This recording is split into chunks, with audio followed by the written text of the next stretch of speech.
You still with us? In high school, I had a number of teachers that were really strict when it came to having your phones out in class. Some just didn't want to see you texting, some just didn't want them have on your desk. Some would even go as far to say don't even bring them in the room with you. Those bastards. And if they did see it, then they wouldn't give it back to you for the rest of the day. And that pretty much applied to all classes except for this one math class I took, in which was divided into two halves. The first half was when the teacher was teaching everything, you're writing down notes, and that was when she didn't want to see any phones. But the second half was when we were doing all work, and it was during this half of the class that she allowed us to have our phones out, but only on the condition that we were listening to music. Well, there's something you don't see every day. So, as soon as she was done her lecture, our phones would come out and music would be playing. Sometimes we would have it on a loudspeaker for everyone to hear, other times it would just be everyone having earbuds. But either way, everyone was doing their work. Human sacrifice, dogs and cats living together, mass hysteria. It was very rare that anyone had any homework left to do for this class because everyone had already got it done. What a twist! So naturally, this got me thinking, how much of an effect does music have on one's productive performance? In my curiosity, I conducted a quick experiment and had a couple of my friends perform it. I'm sure most of you are familiar with these simple minute math sheets that we had to solve in 3rd grade.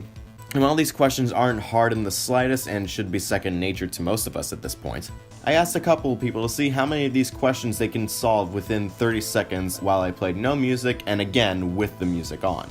The results showed that the average completion rate without music ranged from 25 to 30 problems solved, thus making one problem for every second. But the test I conducted with music ranged to 40 to 50 problems solved. Yeah, so unless there's a huge jump in familiarity and conformity with the minute math sheets within those 30 seconds, which I doubt, there is obviously some kind of connection here. A 2005 study done by Teresa Lesuik of the University of Windsor in Canada found that the results indicated that state positive effect and quality of work were lowest with no music, while time on task was longest when music was removed, and that playing music has implications for organizational practice. They've concluded that this was a possible outcome because of how the music affected their mood. For every kind of music they listened to, it put them in a different mood that got them working harder. They found that these mood states occurred because of the individuals projecting their many past experiences and beliefs onto their experience of the tonal rhythmic events presented in the music. In other words, the kind of music that the workers were listening to allowed them to use it as a stress reliever and get their work done faster. Another study done by the University of Bermingham in 1972 showed that listening to music while doing repetitive tasks improved performance efficiency. This is why you see people listening to certain types of music all the time while doing other mundane repetitive tasks. Fast-paced and upbeat music is the most fitting for jogging and working out.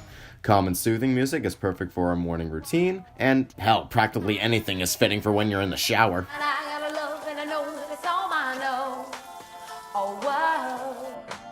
Take me away, a secret place. So in hindsight, it's a simple cause and effect relationship.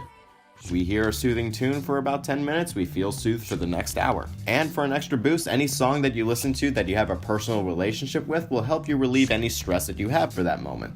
It's a pretty cut and dry relationship that's easy to manipulate and exploit. Don't believe me? Ask the advertisement industry, because it is literally their jobs to exploit any visual or musical correlation to make you buy their products. Because it's all part of the plan.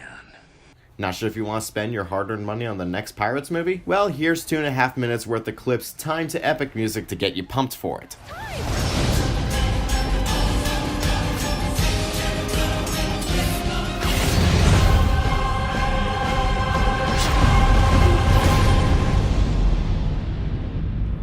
And need we forget the saddest yet most heartwarming gum commercial in the world? For I can't help falling in love with you. Oh, for I can't help. I don't even chew gum and now I want some. Another media output that exploits the hell out of this is honestly video games. Looking back on it, a lot of video games from the 1980s and onward have a lot of catchy and upbeat tracks.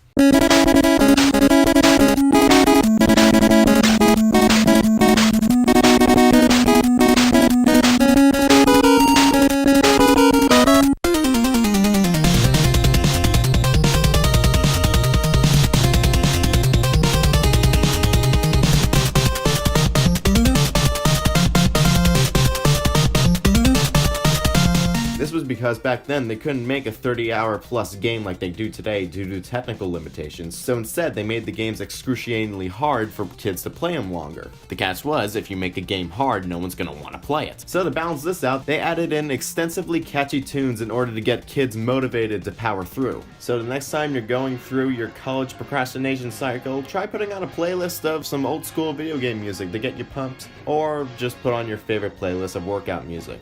Because you never know, you may find a new routine, new motivation, and maybe even go the distance.